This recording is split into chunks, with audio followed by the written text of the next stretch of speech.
Hello, a very good afternoon to you all.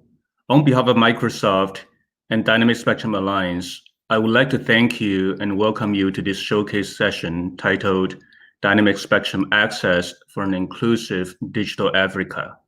My name is Jeffrey Yan. I'm Director of Technology Policy at Microsoft, based here in Seattle, Washington State, United States. I'm honored and to be joined by a number of distinguished colleagues from members of DSA who not only share the same vision of dynamic spectrum access, but also the same conviction that spectrum sharing and dynamic spectrum access technologies and policy innovations can bring us closer to a more connected and more inclusive digital Africa, and for that matter, more inclusive digital world. In this session, we would like to introduce a set of dynamic spectrum access technologies, discuss related spectrum policy innovations, showcase their progress and market adoption, and really discuss with you and advocate for their importance for a more inclusive digital age Africa. At Microsoft, as many of you know, we're predominantly a productivity company as we focus on empowering people to achieve more on a set of digital technologies such as cloud computing services and artificial intelligence platforms. But in doing so, we realize that digital productivity has a great dependency on digital connectivity. Broadband is really the new electricity for the 21st century. As Satya Nadella, our CEO, puts quite simply, without internet access, there's no cloud access. We therefore commit ourselves to be part of the solution to connecting the unconnected, or to bridging the digital divide. And from the very beginning, we realized that such a task is not something that any single company or even single country can solve. It requires a collaborative effort from across the industry, across the globe. And therefore, we are part of the founding member of the Dynamic Spectrum Alliance, a global cross-industry organization advocating for laws, regulations, economic best practices that lead to more efficient utilization of spectrum and to foster innovation and affordable connectivity for all.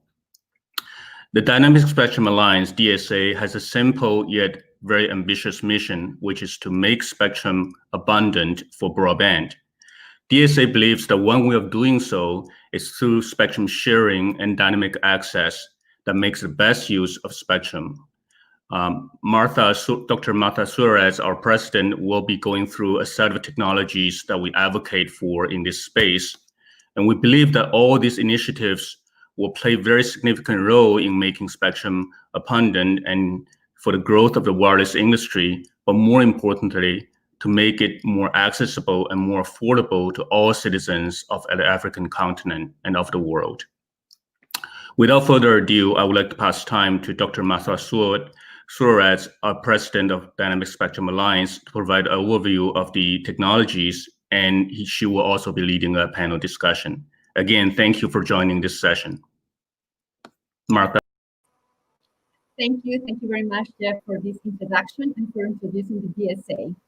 So today we are going to talk about dynamic spectrum access opportunities for an inclusive digital Africa. Next one, please. My name is Martha Suarez. The DSA, as Jeff mentioned, is a Dynamic Spectrum Alliance. So we promote efficient use of the spectrum.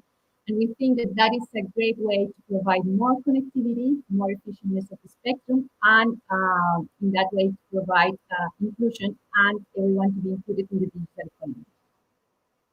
This is a slide of our members. And let's see quickly why we think it's important to promote spectrum sharing right now. Next one, please. We think it's crucial because there are still 4 billion people that do not have access to broadband. And there are more and more devices that are requesting connectivity and need more capacity. And also because we think that it's important to extend coverage and capacity. So spectrum sharing is a great way to achieve those goals. Let's see some of the technologies that the DSA is promoting. So first, let's start from the low bands. So we promote TV white spaces. It's a great technology coverage. Ecosystem is ready, and we think that technology has been proven, and it is a great opportunity to use efficient use spectrum. Then in the mid-band, we have some considerations about technologies like CBRS in the US. We're going to talk further about it, and TSSM for other countries. We also actively promote Wi-Fi 6. And in the millimeter wave, there are also opportunities for spectrum sharing. We can talk about 3D spectrum sharing in the millimeter waves. There are solutions like, for example, those provided by Loon that recently started providing services in Kenya, but also opportunities for unlicensed spectrum access, like in the framework from 57 gigahertz to 71 gigahertz in that frequency band. So let's see each one of these technologies and which are the opportunities for Africa. Let's start with TV white spaces. So it's a technology that is intended to connect the unconnected. You can see in the next slide the spectrum usage. So this is a typical, let's say that if you are in somewhere, these are some examples from Kenya, if you are somewhere and you get your broadcast signal, you will notice that there are some channels that are transmitted, but then are also some white spaces. Those channels that are not used by the TV or by broadcast could be used for internet access. That's the concept. The main advantage of this technology is that it doesn't require line of sight. So it's very important to provide longer range and graded coverage area. It has obstacle penetration, so it is ideal for those last mile connections and those places that are hard to reach. Next slide, please.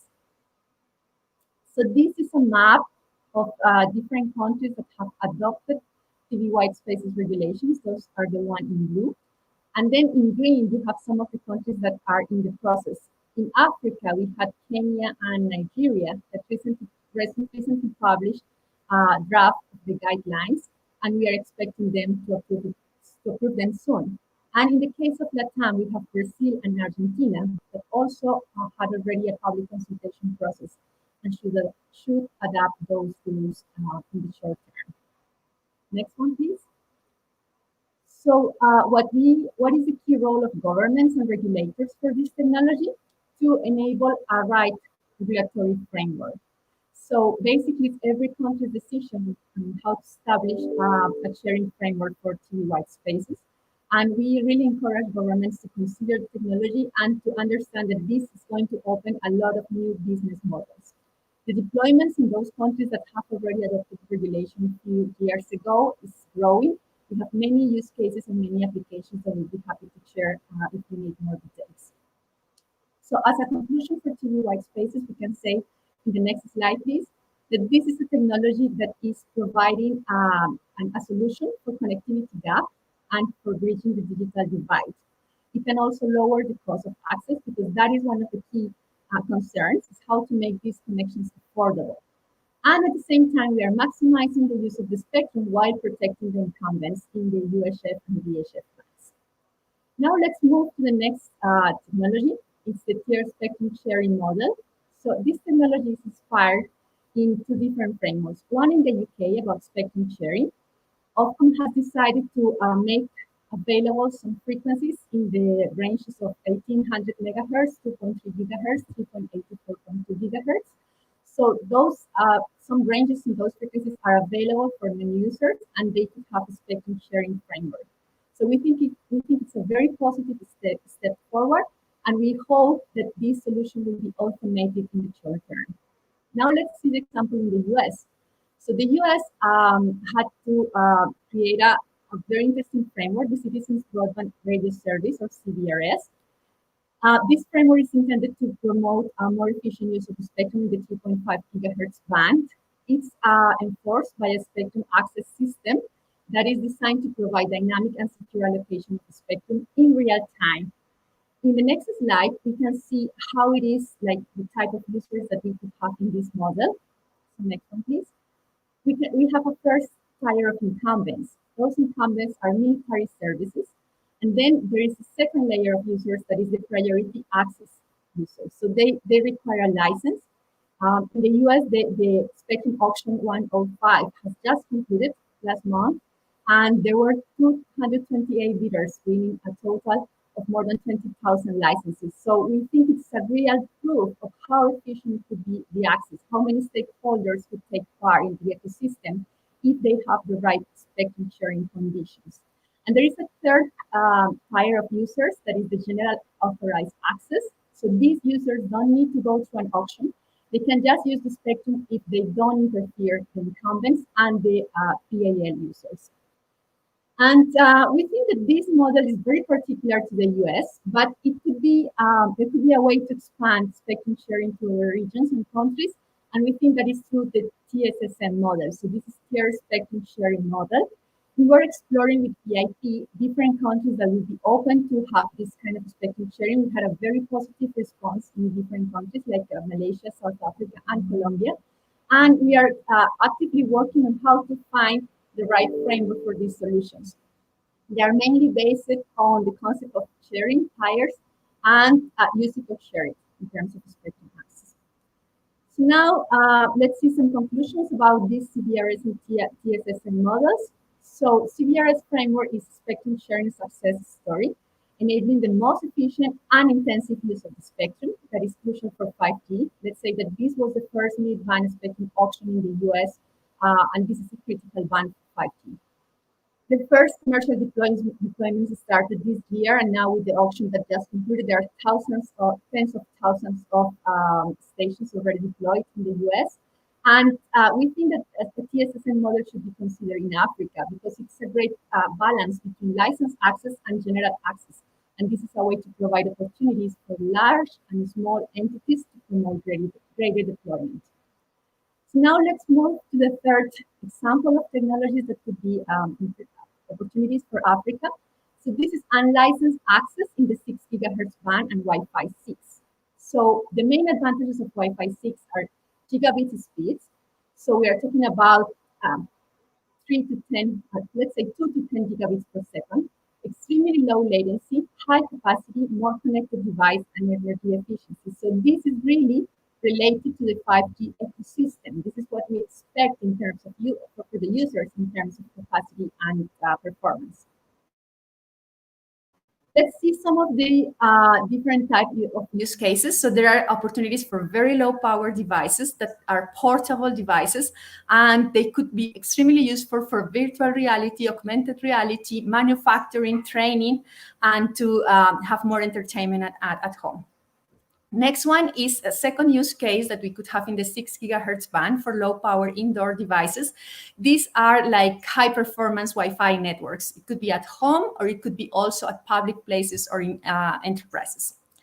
The next slide is also is presenting the third use case for in the 6 gigahertz band, that it is about standard power. So it provides a broadband connection for outdoors environments. Next one, please. This is just a reference to the band. So we are targeting the 1200 megahertz band, the 1200 megahertz spectrum in the band, because we are sharing. So it's not sure that every channel can be used all the time. There will be spectrum sharing with the incumbents in the band. So now let's finish with some conclusions about the 6 gigahertz band. Our vision is that this is a technology that Africa could adopt in the very, very short term. Devices are ready.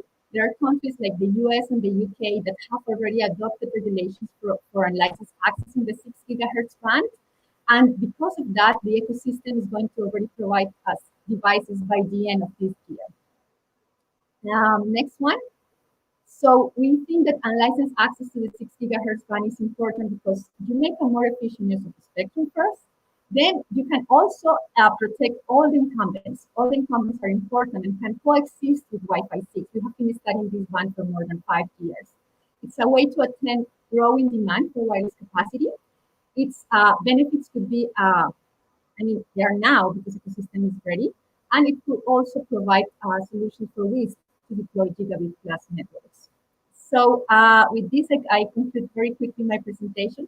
I would just like to invite you to attend the DSA Global Summit. It will be a virtual event and in the first week of November. So please register now. Registrations are open. Thank you very much.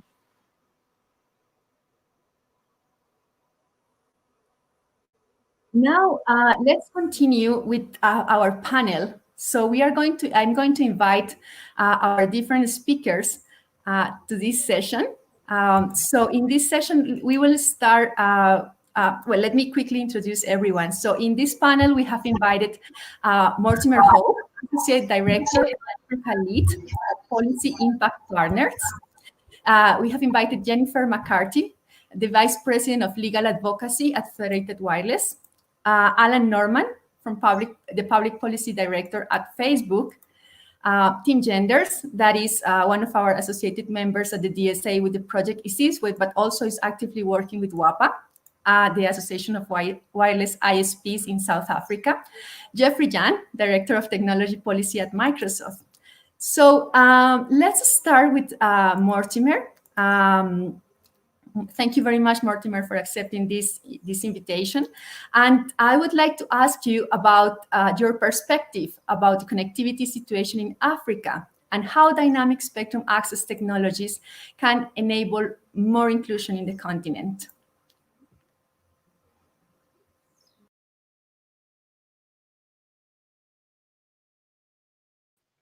Connectivity gap. And if you look at the graphs that I've put up for fixed broadband, Africa, it's almost non-existent. Just 0.4% of the population have a fixed broadband subscription.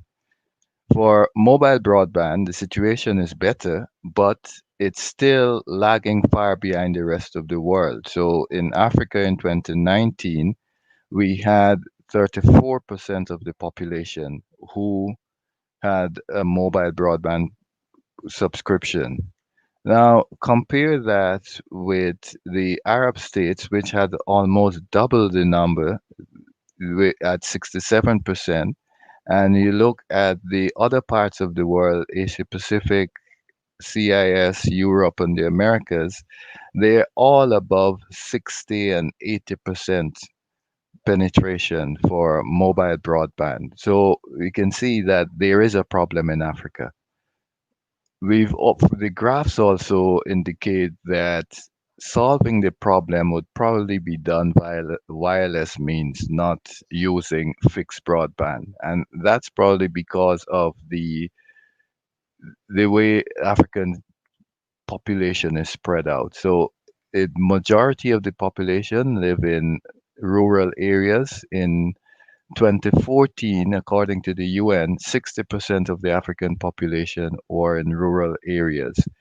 The profile will change slowly, but by 2050, we will still have the majority of the African population living in rural areas.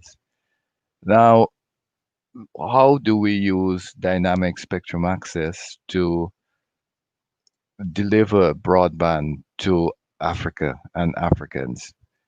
So we already have sharing, spectrum sharing, where different services use the same band. And an example would be the 900 megahertz band, which is allocated to the fixed, mobile, and broadcasting services. And each country would determine which service would take precedence in which area.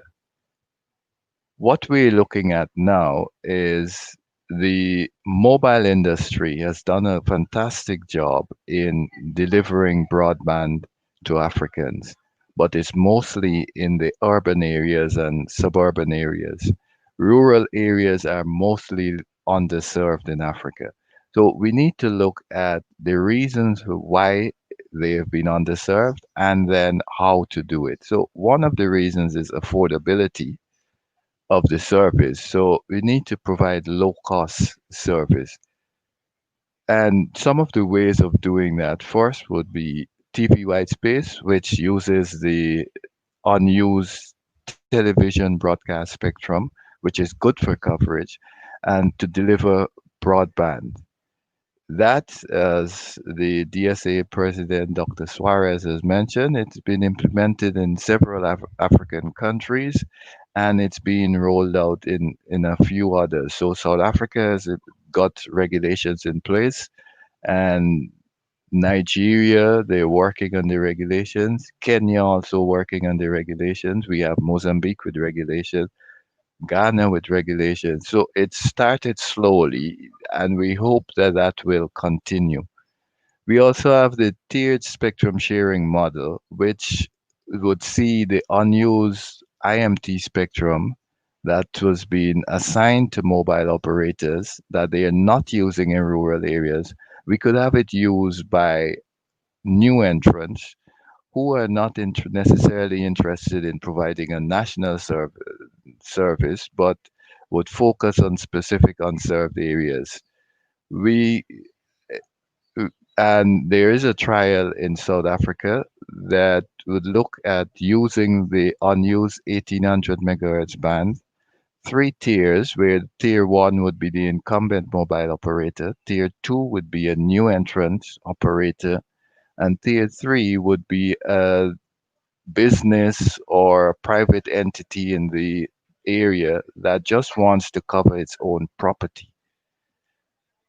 We could also have Wi-Fi in or unlicensed Wi-Fi in the 6 gigahertz band. I wouldn't dwell too much on that because I know some of the other speakers are going to cover that.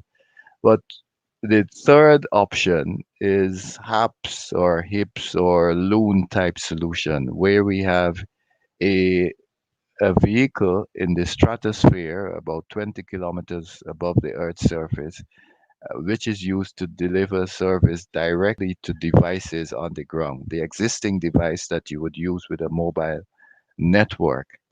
So the end user doesn't have to get a new device. They probably would not even realize that they're being served from the stratosphere.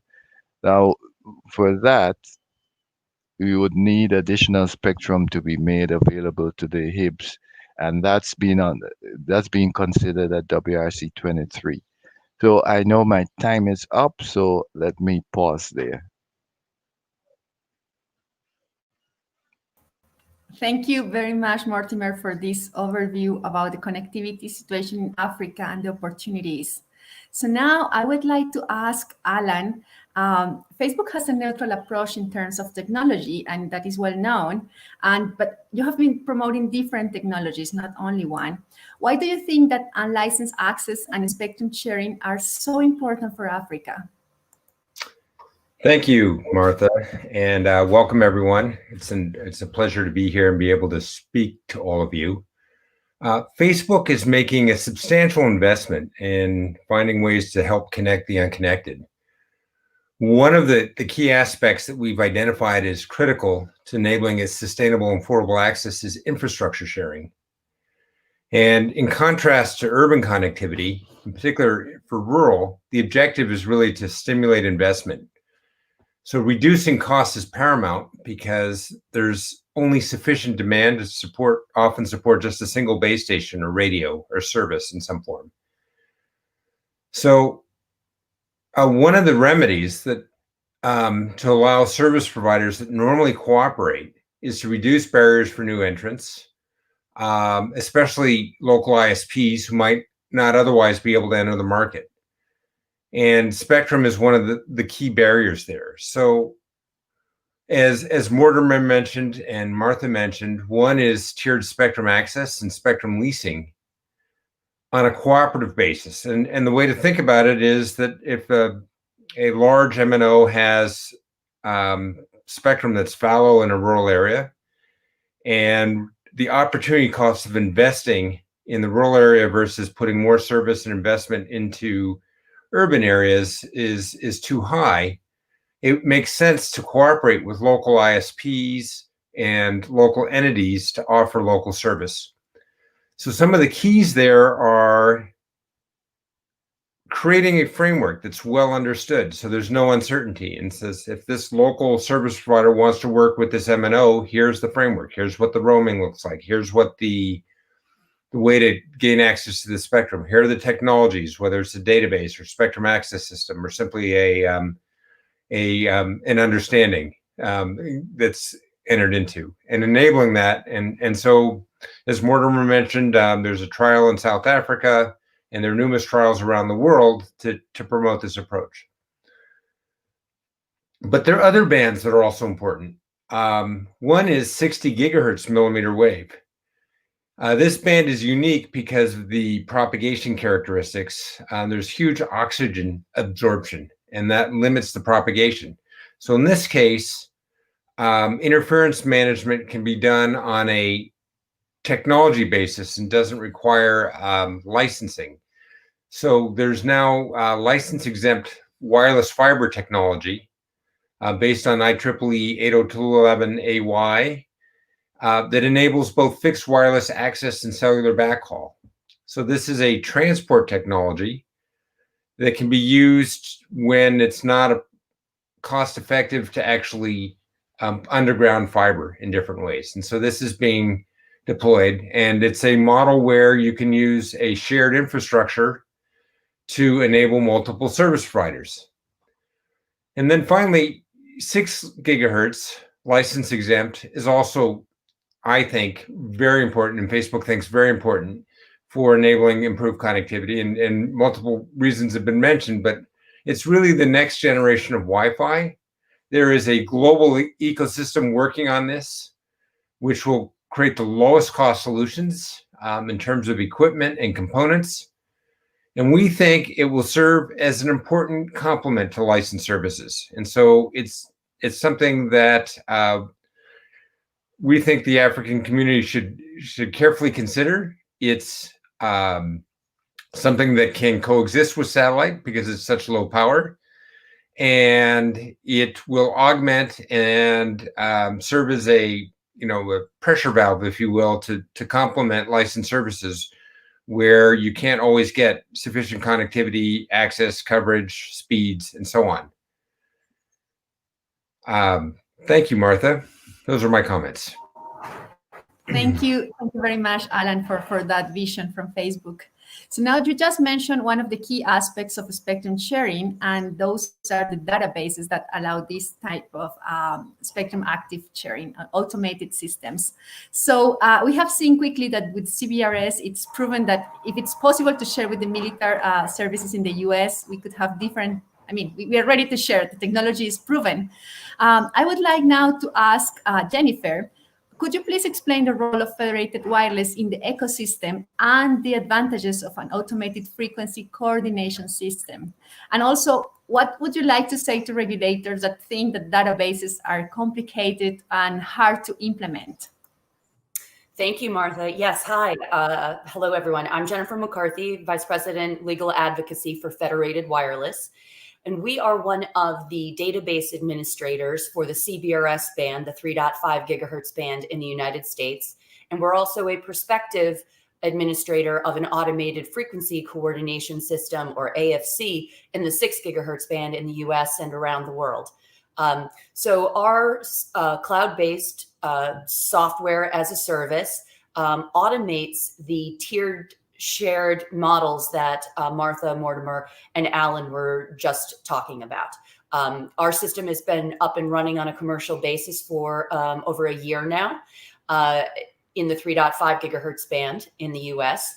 And as Martha said, the CBRS model, while it is complicated given the nature of the incumbents and the various tiers of sharing that have been set up, components of that sharing capability can easily be applied to other frequency bands and other situations where it may not be as complicated, where the incumbents are not itinerant like the US naval ships that have radar systems on them that we need to share within the 3.5 band.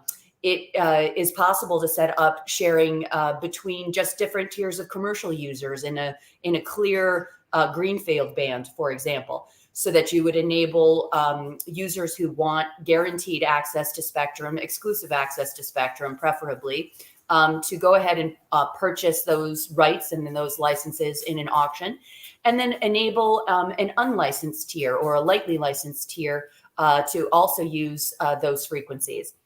Another approach could be to set up a use it or share it regime like Ofcom has done in the UK. And this is also what we're doing in the United States, where those auctioned licenses are not truly exclusive, but they're a priority right. so that the licensee has the first right in time to deploy wherever they want within their geographic licensed area. But if they're not using a particular frequency band in a certain geography, someone else can come in and use that spectrum, so long as they're protecting the licensee and the incumbent use. So our systems enable that capability to occur, whether it's through the sensor-based system that we've deployed in the United States to listen for the military uses, or it's more static and we're relying on access to databases about incumbents or about higher tiered users. So that capability is fully functional and not as complicated to implement in all situations as we've got in the United States. But I think the most important part of this is creating a larger ecosystem for equipment, which will lower prices and bring more choices and availability to new users by creating multiple access options. Licensed access options for those who need that guarantee and that certainty, and more unlicensed tiered options for those who don't need a nationwide or a large regional footprint and have the ability to deploy in a more localized fashion and use either leftover spectrum that's not being used by the incumbent or the licensee, the primary licensee, or to get access to a tier that is intentionally lightly licensed. Thank you, Martha. Thank you, Jennifer, for such perspective. I will now ask Tim from WAPA. Tim, we know that ISPs play a crucial role in terms of connectivity, but can you please let us know how you are working on this task of providing connectivity to the unconnected? And what is your perspective about dynamic spectrum access opportunities in Africa? Can hear me okay?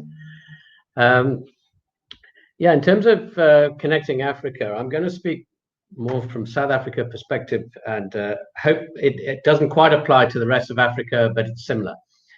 So in South Africa, only 10% of the homes have fixed broadband, as Morten was mentioning.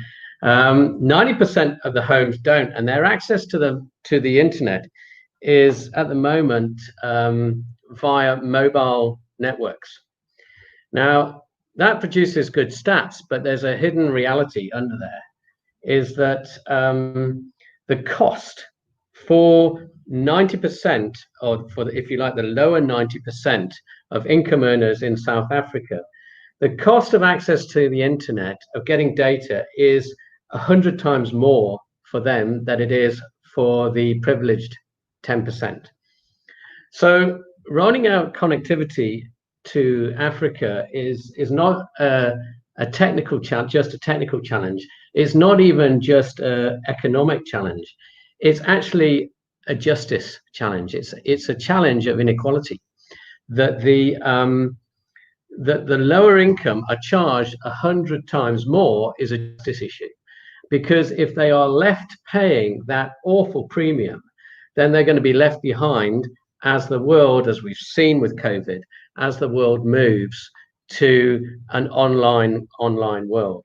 So the wireless internet service providers need to connect these homes up. And what we've seen, and it's interesting, just picking up on Mortimer's stats, 40% is urban, and some sort of fiber rollout is key for that. Our number is, if your front door is less than 50 meters away from the next front door, you're urban. If it's more than 50 meters away, you become rural. And agree, 60% is rural, 40% is urban. So 40% could have fiber connecting them up to Wi-Fi, and the other 60% needs some sort of fixed wireless to connect them up. Now, what we've seen is opening up spectrum to ISM band or open frequency is great. It gets connectivity out there, but it does cause problems. And it caused problems. We have, within WAPA, we have 200 wireless internet providers, and they fight. They fight over high sites. They fight over spectrum because there's just not enough air for them all to breathe, basically. So we see dynamic spectrum allocation as critical as a way to bringing a reasonable level of control and sharing of spectrum across the different providers that allows everyone to win, that allows the each wireless internet service provider to give a good, clean signal to their customer base, and particularly we need the consumers to win, so that they're no longer spending a premium of 100 times more, that they're actually spending the same amount for bandwidth that the privileged 10% in South Africa are. And so as WAPA, we've been really excited about putting projects together with TV Whitespace, seeing how the database works, seeing how the CSIR database in Pretoria allocates the spectrum to the radios, and seeing how that really does solve this problem of spectrum suddenly getting congested when you open it up. Thank you very much, Tim, for this perspective and great vision. So now let's move to our last speaker from the panel, and then we will take the questions from the public. So we're going to ask Jeff. Jeff, you have been working with regulators from all around the world. I know that the activity has been worldwide. So I would just like to ask you, Microsoft has been articulating many initiatives. Airbend has been very active. You have a lot of experience, and you have been leading many successful projects everywhere. So what would be your message to regulators that are attending this showcase? How would Africa benefit from dynamic spectrum access technologies? Sure. Thank you, Martha. And thank you for mentioning Airbend Initiative, which is really Microsoft in action to the commitment that I mentioned during my opening, that to connect unconnected through a partnership. And Airbend Initiative, as many of you might have been aware of, is a global initiative that Microsoft commits itself, both resource and our manpower, to work with ISPs, to work with technology industry, the wireless industry, to really connect the unconnected in much part of in the rural area of the world. And it's like I mentioned, it's a partnership program that we have set really clear and hard goals for ourselves. In the United States alone, we're targeting to connect together with our partners 3 million unconnected people by the year 2022. And internationally, we commit ourselves to build infrastructure with our partners to cover 40 million unconnected population in the world.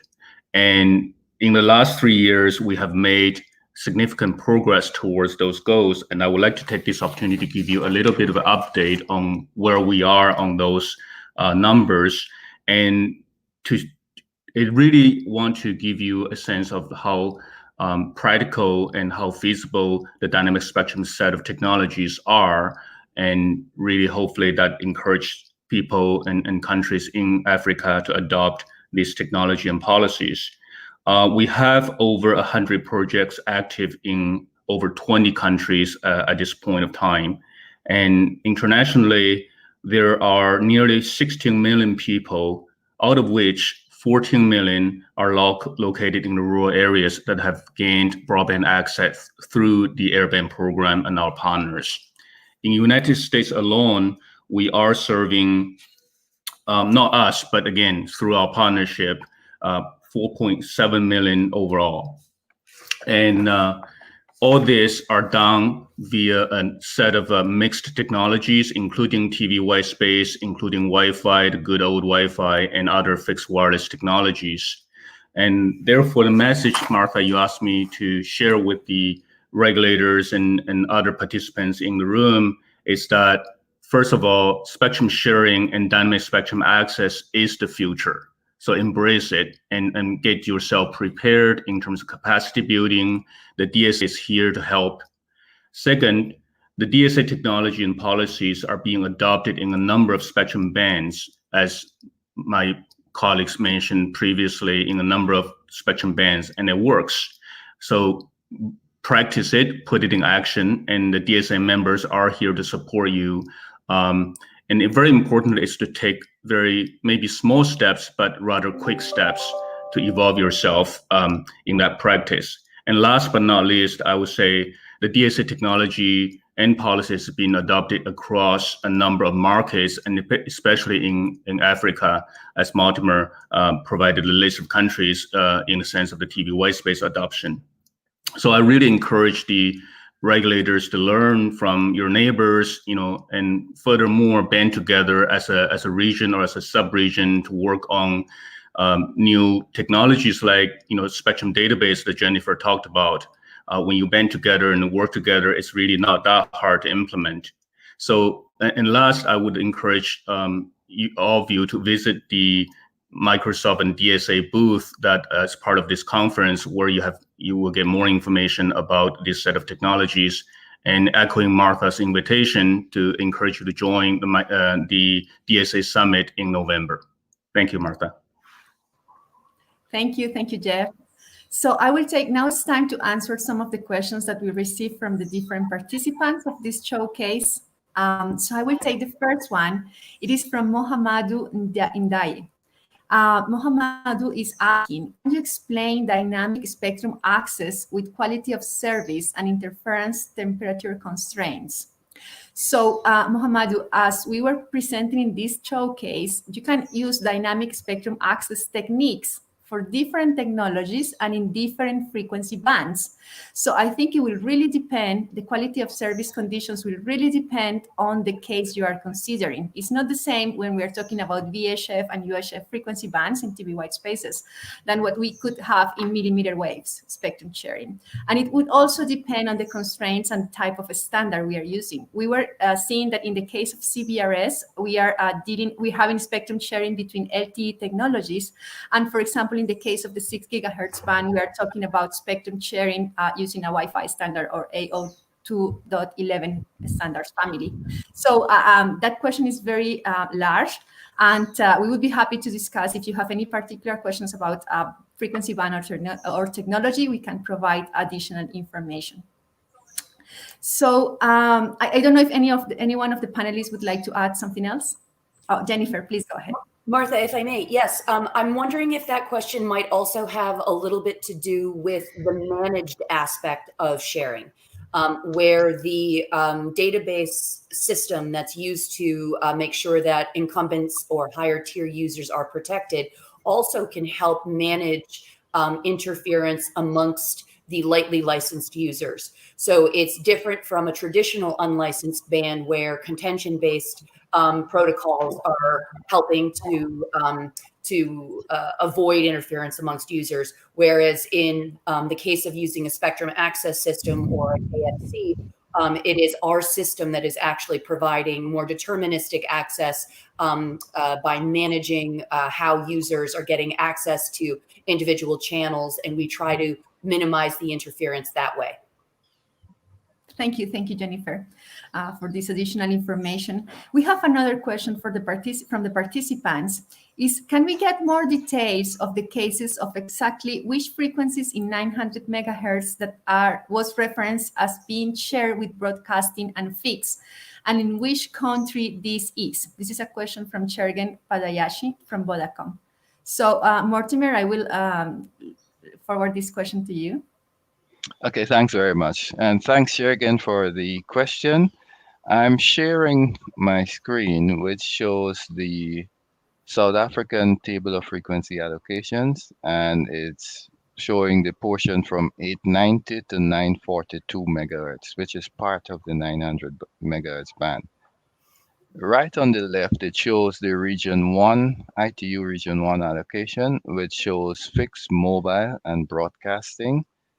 Those are the primary allocations, and there's a secondary allocation to radio location. So it shows that at the ITU level in region 1, the band is shared or could be shared by all of these services. Now, each country has the option of deciding which one or combination of services they would allow to be used in that band. And South Africa has taken that option and decided that this band will be used by mobile services. So it's still in line with the ITU allocation, just that in South Africa, fixed and broadcasting are not allowed there.